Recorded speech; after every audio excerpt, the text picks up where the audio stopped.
표적을 본 까닭이 아니요. 그죠? 정확하게. 라는 제목으로 말씀을 나누겠습니다. 오늘 본문의 배경은 오병이어 사건이죠. 오병이어라는 말은 빵 5개, 생선 2마리라는 의미입니다. 이것으로 약 한 5,000명, 남자만 5,000명이에요. 그러니까 아마 더 많은 숫자가 되겠죠. 굉장한 사건이죠. 그리고 또 과연 그럴 수 있을까라는 의문도 들고요. 그런데 사실일 수밖에 없어요. 왜냐하면 기적을 일으킨 한 사람이 그렇게 주장하면 믿을 수 없지만 그 음식을 나누어 먹은 사람들이 5,000명이고 또 그 주변에 예수님의 제자들이 12명이나 있었어요. 그러니까 이들을 다 입을 맞출 수는 없잖아요. 다 본 사건이라는 거예요. 그리고 이 성경이 쓰여질 때 그 사람들이 살아 있었어요. 그러니까 그 자리에 함께한 사람들은 다 봤다는 거예요. 내가 혼자서 그랬다 그러면 믿을 수 없겠지만 성경을 5,000명이 나눠 먹었고 그러면 2만 명 가까이 돼요. 예수님의 제자들이 12명이나 있었고 제자들은 늘 그걸 증거하고 있거든요. 그럼 이것은 거짓일 수가 없죠. 5,000명을 먹였다는 사건은 아무리 생각해도 굉장한 이야기죠. 그런데 여기서 오늘 우리가 보려고 하는 거는요, 반응과 응답이에요. 반응과 응답. 그러니까 반응은 우리가 리액션이잖아요. 응답은 리스폰스고요. 그러니까 어떤 사건을 보면서 우리는 반응하게 돼 있고 응답하게 돼 있어요. 어떤 사건이든지요. 반응과 응답이 우린 그래서 이 단어의 개념을 먼저 좀 살펴보면 예를 들어서 누가 나를 쿡 찌르면 제가 이렇게 쳐다보잖아요. 누가 찔렀는지. 반응이죠. 내 의지와 상관없이 나를 툭 찌르면 쳐다보죠.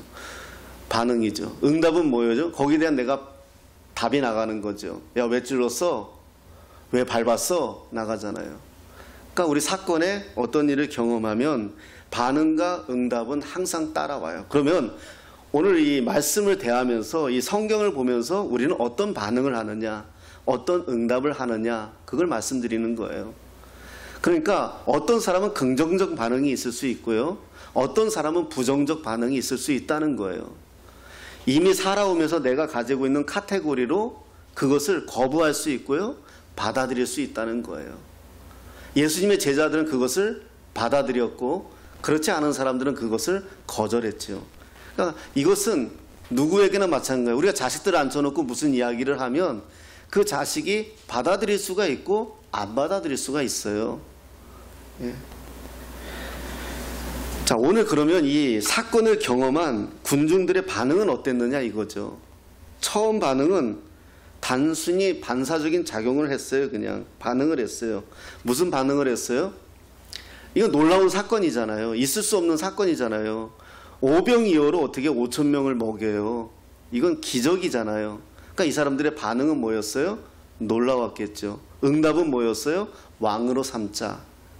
왜 왕으로 삼을까요? 적어도 이런 사람을 왕으로 세우면 우리가 굶어 죽지는 않겠다. 이렇게 생각을 한 거죠.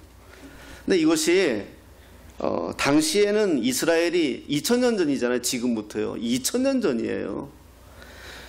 로마 식민지에 있었단 말입니다. 빈부의 격차도 심했고요. 지금 예수님의 말씀을 들으러 온 이 5,000명의 사람들은요, 가난한 사람들이 대다수예요. 세상에서 인정받지 못하는 사람들이 대다수예요.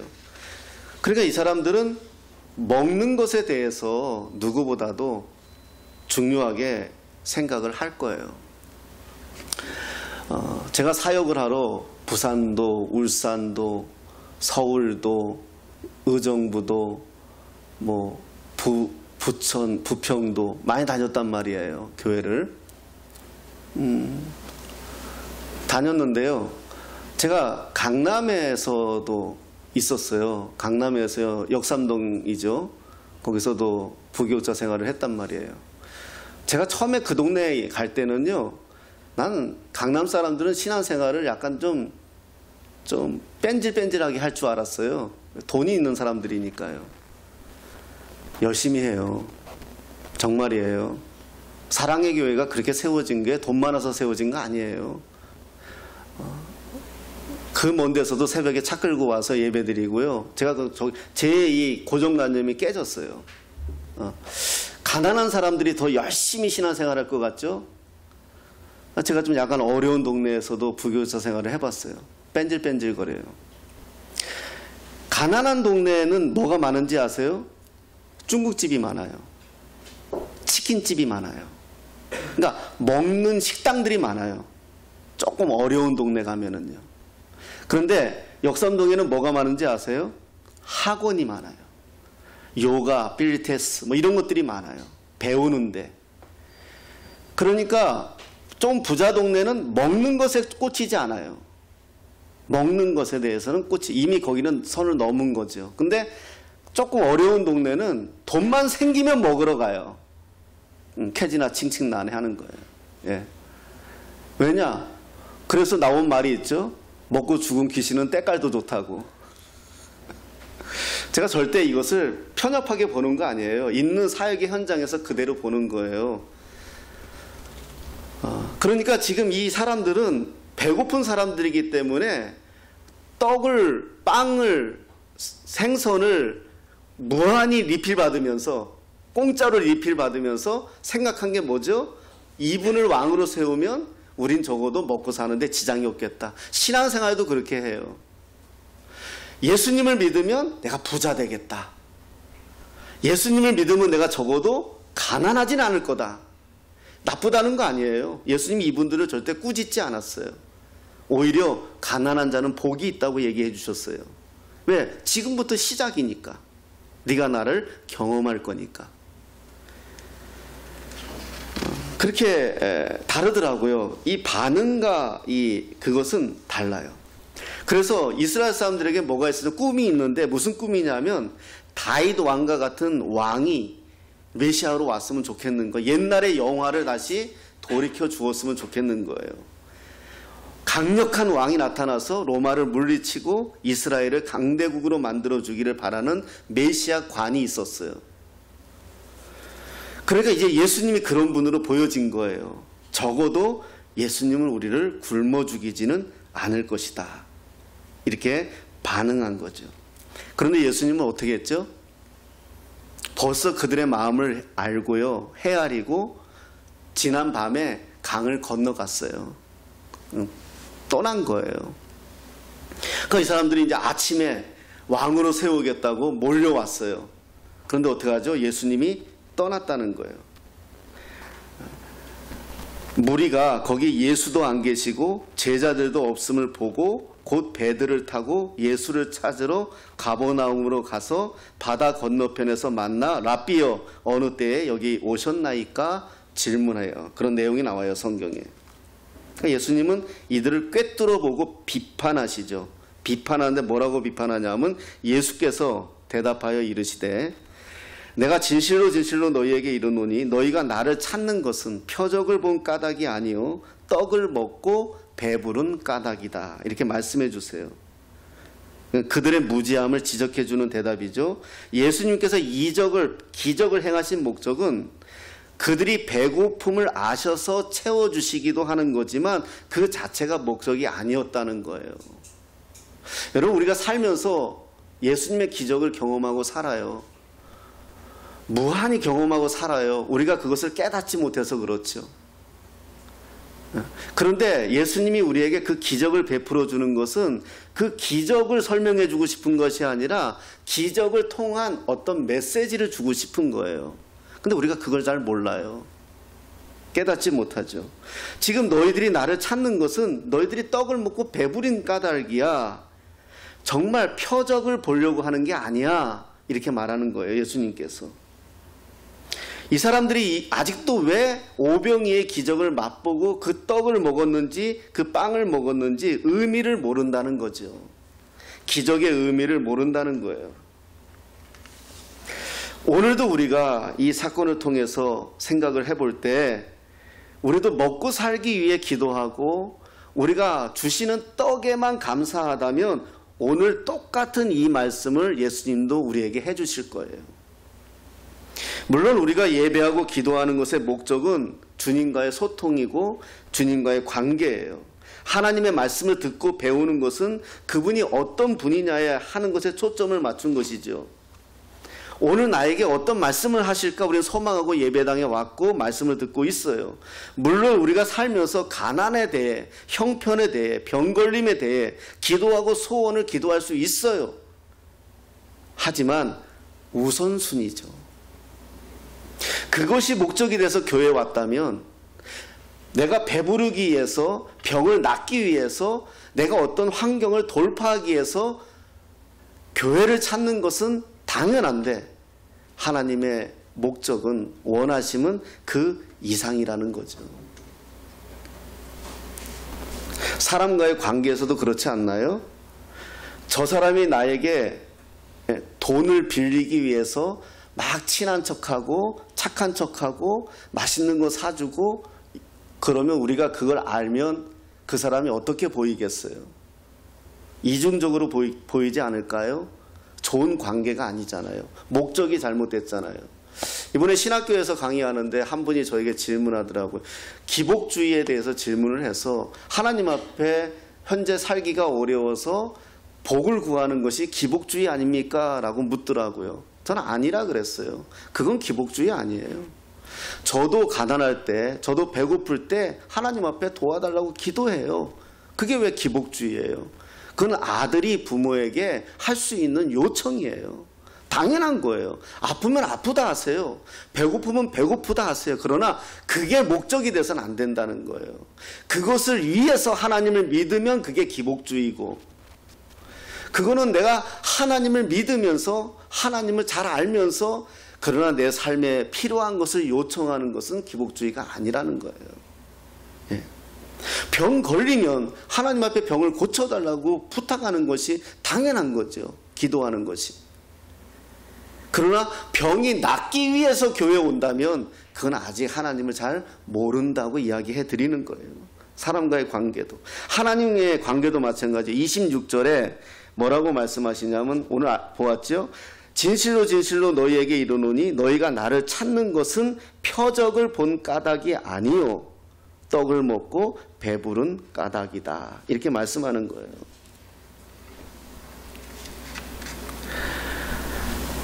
다시 말하면 너희들이 이 사건을 보면서 기적으로 생긴 빵과 생선을 보았지 예수님을 보지 못했다는 거예요.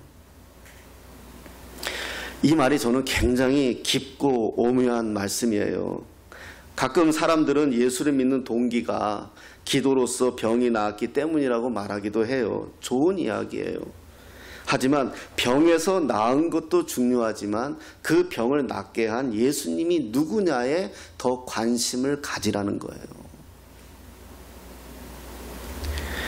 병이 나았다고 해서 다시 병에 걸리지 않는 것이 아닙니다. 나사로가 죽음에서 3일 만에 살림을 받았지만 결국 죽었어요. 기적이 영원한 기적은 아닙니다. 그러면 왜 살리셨는지, 그 살리신 분은 누군지, 나를 왜 살렸는지 여기에 더 관심을 가져야 된다는 거예요. 만약 예수님께서 지금 여기에 계신다면 군중들에게 하신 말씀처럼 오늘 우리에게도 너희가 나를 따르는 것은 표적을 본 까닭이 아니라 병이 나았기 때문이구나. 너희가 배불러졌기 때문이구나. 어떤 문제가 해결됐기 때문이구나. 이렇게 묻지 않을까요? 저와 여러분이 인생을 살면서 경험하는 사건 하나에 표적이 들어가 있어요. 하나님의 사인, 표적은 세메이온이라는 말인데 영어로 사인이 돼요. 하나님의 사인이에요. 투수가 공을 던질 때 감독을 바라보잖아요. 감독이 어떻게 던지기를 바라는 것처럼 바로 그 사인을 받아서 던지잖아요. 그게 표적이에요. 내가 처하는 사건 하나가 표적이고, 보이는 것 속에 보이지 않는 것이 있고 현재적인 것 속에 영원한 진리가 있음을 우리가 알아야 한다는 거죠. 그것을 모르면 떡을 먹었어도, 병이 나았어도 그것은 일회성일 뿐이라는 거예요. 예수님께서 본문에게 말씀하신 뜻도 이런 거예요. 배고픔에는요, 육적인 배고픔이 있고 영적인 배고픔이 있어요. 제가 우리 아내에게 들은 그 두 마디는 제가 사역을 하면서 잊지를 않아요. 오래전에 제가 부교육자 생활할 때 어느 날 아침에 출근하기 전에 밥을 먹는데 아내가 저한테 이런 말을 하더라고요. 아내가요, 99마디는 별로 도움이 안 되는데 한마디 도움될 때가 있어요. 그래서 남편들은요, 아내 말 잘 들어야 돼요. 99마디는 다 흘려보내고요, 한마디만 잘 들으면 돼요. 아침에 출근하는데 저한테 그러더, 여보, 근데 왜 그런가 그랬더니, 당신 요즘 샐러리맨 같아. 이렇게 말하더라고요. 당신 요즘 직장 생활하는 것 같아. 그게 굉장히 좀 아프게 다가왔어요. 예. 그러니까 제가 교구가 3,000명 정도 됐었거든요. 제 교구만 교회가 큰 2만 명이 넘으니까 목사 한 명이 맡고 있는 교구가 3,000명이고 여전사님 3분을 데리고 모시고 같이 사역을 하는 거예요. 교구장님들 6분을 모시고. 그래서 한 교회보다 더 커요. 그럼 얼마나 바빠요. 토요일 같은 경우는요, 막 멘탈이 무너질 때가 있는 게, 장례식 가서 울다가 결혼식 가가지고 주례하면서 기쁘다가 돌잔치 가서 까꿍 해봐요. 그러면 내가 뭘 했는지 모르겠어요. 생각해봐요. 울다가 웃다가 이게 이러니, 예, 막 멘탈이 막 이상할 때가 있어요. 또라이끼 충만해질 때가 있고. 그러니까 심지어 어떤지 아세요? 장례식 가가지고 설교하면서 축하한다 그리고 가정집에 가서 축복기도 해주면서 죽은 사람 이름을 들먹거리고 나중에 예배 끝났는데, 목사님 제 남편 죽었어요. 이런 거 진짜 막 경험해요. 예. 그러니 얼마나 바쁘겠어요. 하루에도 장례 준비, 돌잔치 준비, 예배. 이제 물론 전도사님들이 탁탁탁탁 해서 순서별로 시간별로 이렇게 만들어 주세요. 그럼 저는 이제 이렇게 딱 가지고만 다니면 돼요. 내가 사실 그 가정을 다 어떻게 알아요? 3,000명인데. 그러면 이제 그 집에 가서 기도할 거를 전도사님이 다 빼줘요. 자식들 이름, 자녀들 이름. 근데 전도사님들 그럼 내가 그대로만 하면 되는데, 눈 감고 하다 보니까 직관에 뭘 안다고. 그래서 써주는 대로만 해야 돼요. 그랬어요. 그 또 하나는 무슨 소리 들었냐면요, 아내한테 제가 좀 먹을 것에 좀 껄떡거릴 때가 있어요. 먹는 거 좋아하니까요. 예, 좀 탐식이 있으면 안 되는데 좋아해요. 근데 하루는 아내가 저한테 그러더라고요. 그렇게 왜 자꾸 먹는 거 껄떡거리냐 하면서, 영적으로 배고프면 육적으로 자꾸 채우려고 한다. 이런 얘기를 저한테 해주더라고요. 맞아요. 우리 예수 믿는 사람들은요, 영적으로 갈급하잖아요. 막 채우고 싶어요. 그 두 마디는 저한테 우리 집사람이 해준 어록이에요. 나머지 99마디는 별로 뭐 잔소리고요. 무슨 말을 하고 싶으냐, 배고픔에는요, 육적인 배고픔과 영적인 배고픔이 있어요. 육신적으로 배고픔이란 부정할 수 없는 절실한 문제예요. 배가 고프면 감당 안 돼요. 톨스토이라는 러시아 문호가 그랬잖아요. 배고픔을 경험하지 않은 사람과 인생을 논하지 말라라고 말할 정도로, 우리 문제는 육신이 배고프면, 물리적으로 현상으로 배가 고프면 그거 힘들어요. 예. 배고프면 팔자 타령하고 슬퍼하고 고독해져요. 구약에서 보면 야곱과 에서의 이야기 있잖아요. 에서가 배가 고플 때 눈앞에 있는 팥죽 한 그릇을 위해서 자기 장자의 자리를 서슴없이 내놓잖아요. 팥죽 한 그릇을 먹지 않는다고 죽지 않아요. 조금 기다렸다가 먹어도 될 텐데 급하고 경솔하게 먹는데 그 급에서 장자의 자리를 주어버리잖아요. 이게 에서와 야곱의 차이였어요. 여러분, 아무리 어렵고 줄였다 해도 물질은 물질이요 영은 영이라는 것을 우리가 알아야 돼요. 육신이 배부르다 하여 영적인 기갈까지 해결되는 게 아니에요. 밥 먹는 것은 밥 먹는 것이고 하나님의 말씀은 말씀대로 따로 먹어야 돼요. 육신적인 배고픔보다 더 민감하게 영적인 배고픔에 대한 갈급함이 우리 안에서 들려오는 소리를 들을 수 있어야 돼요. 신령한 것에 굶주림과 기갈을 먼저 생각할 줄 알고 거기에서부터 근본적인 문제를 찾아야 돼요. 영적으로 배가 고프면은요, 자꾸 소유하고 싶어 해요. 자꾸 겉으로 뭔가 갖고 싶어 해요. 왜냐? 사실 내 안에서 채워달라고 말하는 것은, 성령의 탄식은 하나님의 말씀이고 하나님의 관계고 하나님의 사랑이고 성령의 충만인데, 이걸 깨닫지 못하니까 바깥으로 자꾸 채우고 싶어 하는 거예요. 가지고 싶어 하는 거예요. 그래서 내가 가지고 있는 것으로 나를 만족한 것으로 여기지는데, 물질로 영을 배부르게 할 수가 없어요. 세상 살만해졌다 해도 심령적으로는 계속 가난한 사람이 되어야 돼요. 마음이 가난한 자는 복이 있나니 천국이 저희 것이요, 의에 줄이고 목마른 자는 복이 있나니 저희가 배부를 것이며, 항상 신령한 것에 대한 가난을 알고 사는 사람이 되어야 한다는 주님의 말씀이에요. 우리는 반드시 하나님의 말씀을 먹고 묵상하고 그분과 깊은 교제가 필요해요. 세상은 자꾸 우리를 바쁘게 만들죠. 거지도 바빠요. 예수님께서는 우리들을 향하여 썩는 양식을 위하여 일하지 말고 영생하도록 있는 양식을 위하여 일하라, 이렇게 말씀해요. 이 양식은 인자가 너에게 주리니 인자는 아버지 하나님의 인치신 자다, 이렇게 오늘 본문에서 말씀했어요. 사실 우리가 수고하는 태반의 수고는 썩을 양식을 위해서 일하잖아요. 아침부터 밤까지 우리가 뭐 때문에 살아요? 근데 살아야 되니까 사는 거예요. 그럼 그것을 위하여 살지 말라는 거예요. 그건 얼마나 허탄해요. 나이 먹고 힘 없어지고 뭐가 허탄하잖아요. 조금만 방향을 바꾸어 보면 어차피 썩고 버려두고 갈 것인데 그렇게 탐낼 이유가 없다는 거죠. 알렉산더 대왕이라는 유명한 그리스 왕을 아시죠? 뭐 정말인지는 모르겠어요. 책에 기록되어져 있는데, 세상을 떠날 때 유언을 하기에 자기가 죽으면 관에 구멍 2개를 좀 만들어 달라 그랬대요. 그리고 자기 손을 관 밖으로 내어놓게 해달라고. 공술의 공수거잖아요. 전 세계를 정복한 알렉산더도 죽을 때는 빈손으로 간다는 거예요. 왜 그것 때문에 끙끙거리고, 그것 때문에 사람을 속이고, 그것 때문에 가정 싸움하고, 그것 때문에 힘들게 하냐 이거예요. 그건 이 땅에서 살아가기 위한 우리들의 유익이고, 그건 과정일 뿐이지 정말 중요한 건 뭐냐? 영적인 부유라는 거예요. 이건 우리가 천국 가서 누릴 것들이거든요.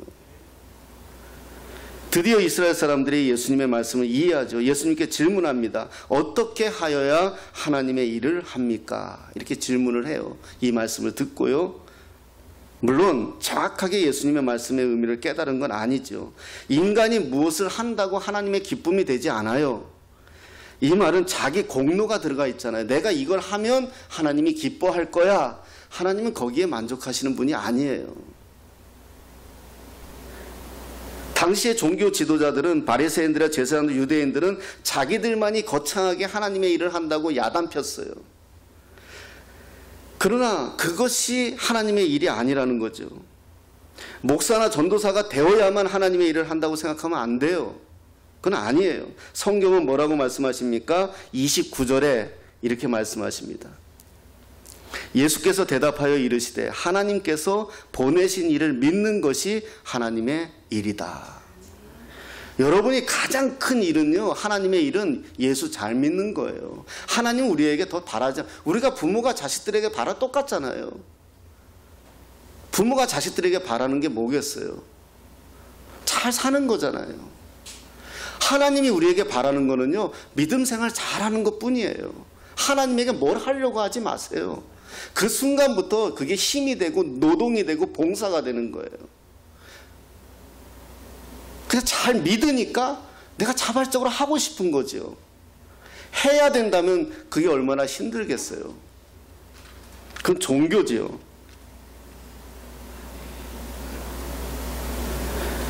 자, 그런데 29절에요, 의미 있는 말씀을 하세요. 이렇게 말씀하세요. 예수께서 대답하여 이르시되 하나님께서 보내신 이를 믿는 것이, 이렇게 돼. 보내신 자와 믿는 자. 보내신 자는 누구죠? 하나님이고, 믿는 자는 누구죠? 저와 여러분들이에요. 관계예요, 관계. 우리는 보내신 분을 믿는 거예요. 보내신 분을. 하나님의 구원 사역을 믿는 거죠. 5천 명을 먹였다는 것은 하나님의 구원의 사역이 오늘 구체화되는 거예요. 여기에서. 그러니까 저와 여러분들의 삶에 하나님의 역사가 일어나는 것은 보내신 자의 하나님의 구체적인 역사가 내 눈앞에 펼쳐지는 거예요. 이걸 우리가 표적이라고 얘기하는 거예요. 사인이라고 얘기하는 거예요. 하나님의 사인.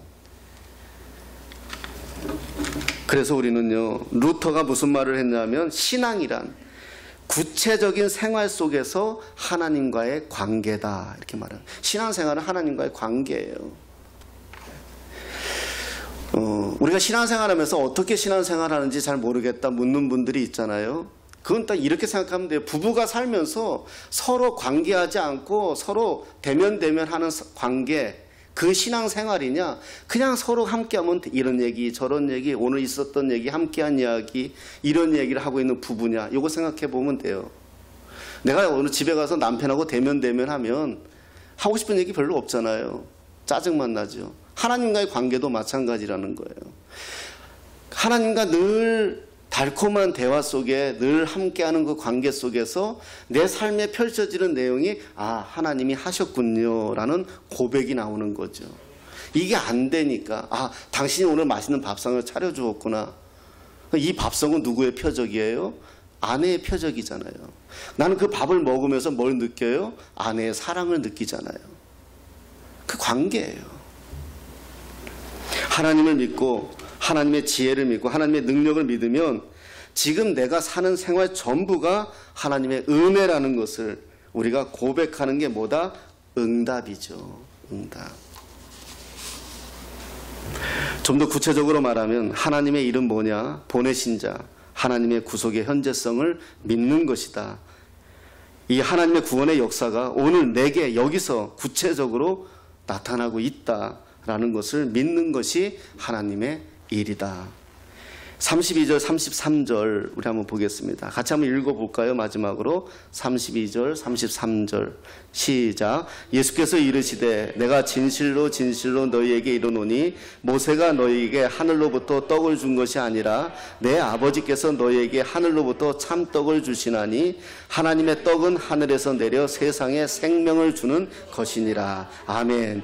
자, 이 이야기를 듣는 오병이의 사건을 보고 왕을 삼으려고 했던 이 사람들 쫓아와서 예수님을 잘 믿으면 이제 배고프진 않겠다 하는 사람들한테 마지막으로 핵심적인 내용을 설명해 주는 거예요. 너희들이 먹은 빵은 한순간에 끝나는 빵이지만 내가 참 떡이야.